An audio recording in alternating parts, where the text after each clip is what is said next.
Le cinéma, voilà, moi je reste toujours convaincu de ça, c'est qu'on ne peut l'aimer que totalement.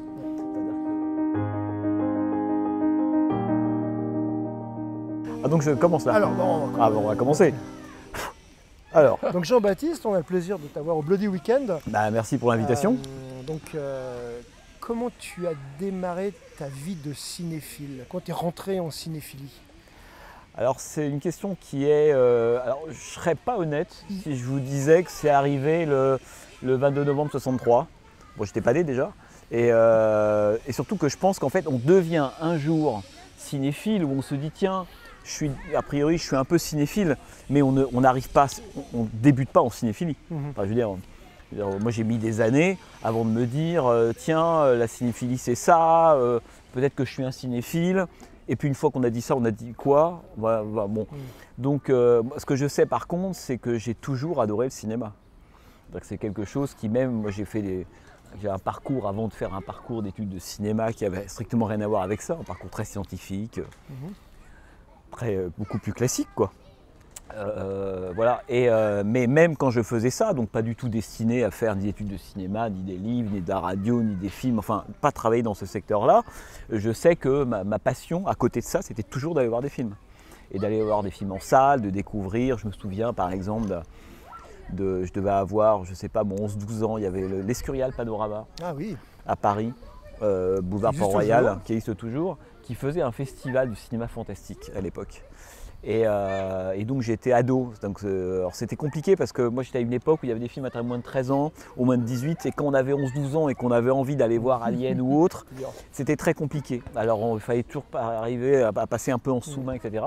Et dans ce festival Escurial Panorama, il y avait une sorte de festival fantastique de rétro, et on était au début des années 80 de quelques grands cinéastes qui faisaient à l'époque des films. C'était Argento, De Palma, Landis. Profondo Rosso, c'est là que je l'ai découvert. Absolument, Carpenter. Et moi je me souviens notamment de la découverte de Carpenter, c'est-à-dire que je crois que c'est là que je découvre vraiment Carpenter. Parce qu'à l'époque, Halloween passe pas à la télé, il est sorti il y a peu de temps, etc. Mais dans ce festival, venait de sortir au cinéma The Thing. Qui est une affiche qui à l'époque j'avais trouvé terrifiante. 82. Lamentable. J'avais l'impression de voir un os à moelle rouge avec cette tagline 12 hommes en proie à la chose, etc. Je me suis dit mais ça c'est un film d'horreur. L'affiche, je comprenais rien. Mais le 12 hommes en proie à la chose, je me souviens de cette phrase, je me dit il y a peut-être un truc derrière. C'est comme la tagline d'Alien, dans l'espace personne ne vous entend hurler. Et donc je vais voir ce film, The Thing. Évidemment, expérience quand on s'intéresse au genre, incroyable de découvrir The Thing. Et c'est la première fois de ma vie, enfin pas de ma vie, mais là je comprends qu'il y a un type qui est en train de faire ce film-là. Je n'ai pas vu un film. Et en fait, c'était presque intuitivement l'idée de la politique des auteurs, avant même de tout ça. Pour moi, ce qui m'attire vers un film, c'est toujours d'abord le cinéaste. Bien avant les acteurs, bien avant l'histoire, bien avant le genre, plein de choses. Moi, c'est qui a fait un film. C'est comme quand je lis un roman, j'ai envie de savoir qui l'a écrit. Et donc je vois ce film The Thing, je trouve le film incroyable. D'ailleurs je pense que ça reste quand même aujourd'hui le plus grand Carpenter. Et donc arrive le nom de Carpenter. Et je me suis dit bon peut-être aller voir les autres films qu'a fait ce type-là. Et c'est là qu'arrive le festival de l'Escurial. Et je vois qu'il projette 2-3 films qu'il a fait, dont un film qui s'appelle Assaut. Assaut. Affiche pourrie aussi, je ne sais pas si vous vous souvenez de l'affiche, avec une espèce de rue, des impacts de balles, un type mal dessiné, etc. etc. Je n'y vais que parce que le type qui a fait ça avait fait The Thing que j'avais vu en salle peu de temps avant. Et là, deuxième choc, découvrir Assaut de John Carpenter en salle, on se dit c'est phénoménal. C'est un chef-d'œuvre total, petit budget, l'assurance du type. C'est quelque chose de vraiment incroyable et je pense d'ailleurs c'est pour beaucoup de gens de ma génération, Assaut restera parmi le genre de film qu'on aurait envie de faire comme premier film. Hein, c'est presque un modèle. Et c'était le film non fantastique de Carpenter. Oui, c'est ça, absolument. Particulier. Bien sûr. Alors après, il y a du croisement dans Assaut. On sent qu'il y a les oiseaux d'Hitchcock, il y a des morts vivants, que les assaillants, ils les traitent comme des zombies. On sent que c'est un film qui flirte avec le genre. Et donc là, donc ça me convainc. Je vois Assaut, je viens de voir The Thing, et puis quelque chose comme le lendemain soir passe The Fog. Mais tiens, allons voir The Fog. Et là, c'est là que je me sens très bien avoir découvert, en tout cas dans le genre, d'un seul coup, l'importance du cinéaste et du nom. Et The Fog, pour moi, est un des films pour lesquels j'ai le plus d'affection de Carpenter. Et notamment la séquence d'ouverture, qui pour moi est une des plus belles. Si on veut expliquer à des gens c'est quoi le cinéma, j'ai envie de leur dire, regardez le début de The Fog. C'est des gens au coin du feu, qui sont comme des gamins. Il y a le feu allumé, il y a un type qui arrête la pendule. Donc le cinéma, c'est l'arrêt du temps. Et on va leur raconter une histoire. Ils n'ont pas envie, puis ils ont envie en même temps. Ils ont envie d'avoir la trouille, mais pas trop quand même. Et là, la caméra remonte, je ne sais pas si vous vous souvenez, de longs mouvements de caméra, et on arrive sur la baie Océan Pacifique, et là, le titre apparaît, The Fog. Pour moi, c'est la séquence qui résume le mieux de ce qu'est l'expérience de cinéma, en fait. Et voilà, donc tu vois, quand tu me demandes c'est quoi mon entrée en cinéphilie, j'ai pas d'entrée en cinéphilie. En fait, j'ai peu à peu pris conscience de l'importance des cinéastes. Okay. Et donc cette histoire de cinéphilie, voilà, tout ça veut dire que les années 80, c'est aussi un moment où le cinéma est quand même quelque chose qui, quand on est au collège, intéresse beaucoup de monde. On est très nombreux à s'intéresser aux sorties du mercredi, à éplucher l'officiel des spectacles ou le Pariscope, chacun à son camp. À entourer, arrivent les films de Carpenter, d'Argento, de Friedkin, de Michael Mann. Enfin, dans les années 80, et Dieu sait que ce n'est pas une décennie que je porte beaucoup dans mon cœur, mais il y a encore des grands cinéastes qui sont là et qui font des films importants. Donc il y a un vrai appétit. Donc le mercredi, on va voir les films, on en parle le lendemain ou le surlendemain. Le cinéma occupe une place centrale, même pour des gens qui ne sont pas cinéphiles, qui n'ont pas des parents ou des oncles, ou qui feront complètement autre chose. Mais le cinéma, il est un peu au cœur, en fait, de la pop culture, quoi. Il n'y a rien à la télé, hein. Il n'y a rien à la télé ou très peu de choses. Il y a les ciné-clubs qui ont été importants quand même, de Brion, Minuit. Oui, des vieux films, quoi. Voilà. Canal est à peine en train de démarrer, donc commence à arriver des films un peu interdits, des choses comme ça. Bon, va arriver la VHS.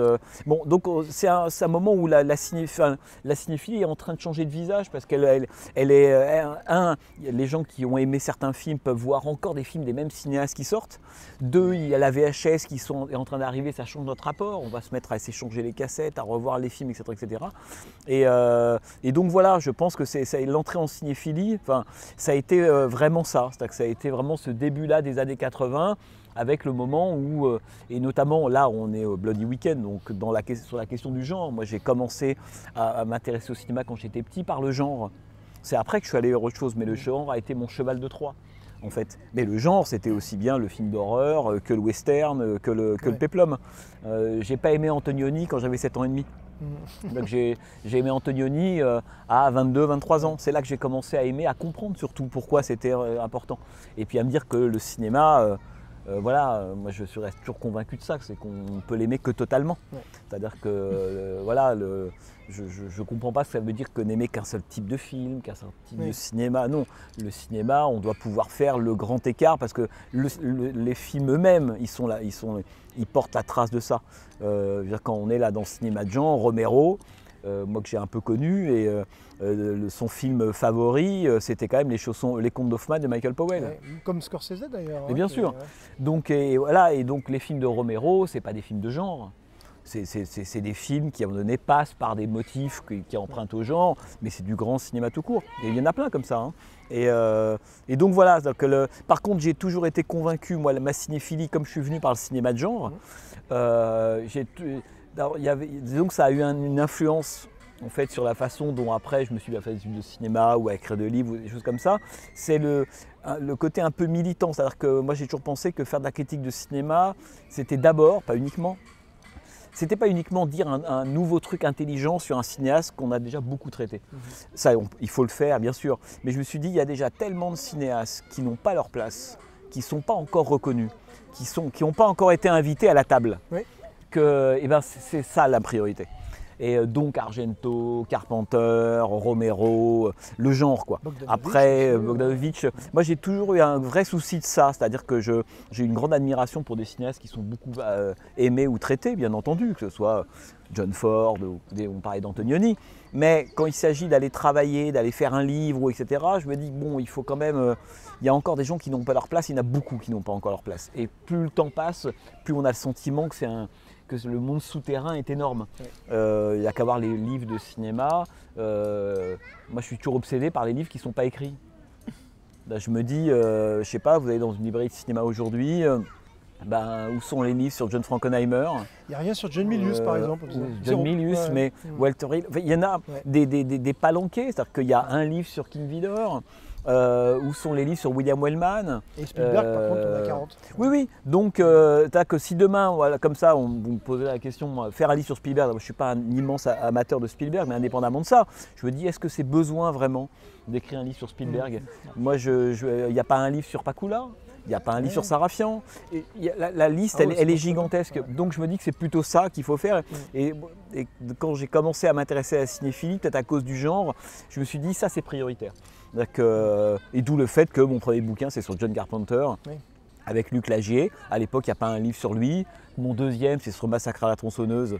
À l'époque, l'éditeur me regarde avec des yeux de merlan frit en me demandant, mais tu vas écrire un livre de plus de 220 pages sur Massacre à la tronçonneuse. Et puis après, c'est Argento et à l'époque, Nouveau combat avec les cahiers du cinéma qui, en partie, ne sont pas convaincus que Argento a sa place dans la collection auteur des cahiers. Et tout est comme ça. Mais après, tout a changé. C'est-à-dire que aujourd'hui, ce que je raconte là, ça a 20 ans. Aujourd'hui, pour être tout à fait honnête, on est complètement afro-renversé. C'est-à-dire que le cinéma de genre est devenu majoritaire. Voilà.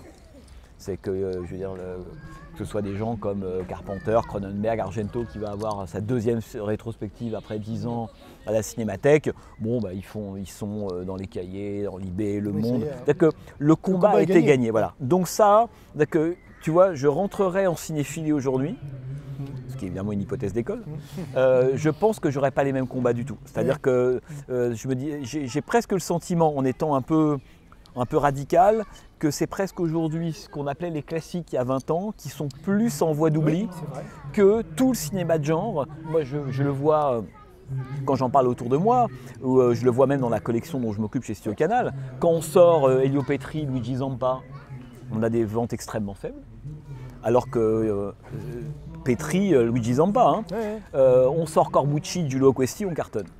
C'est-à-dire que donc on est complètement afro-renversé par rapport à il y a 20 ans et aujourd'hui les gens connaissent, enfin en tout cas, je ne sais pas, Corbucci ou Solima ou évidemment Léon est beaucoup plus connu que John Ford.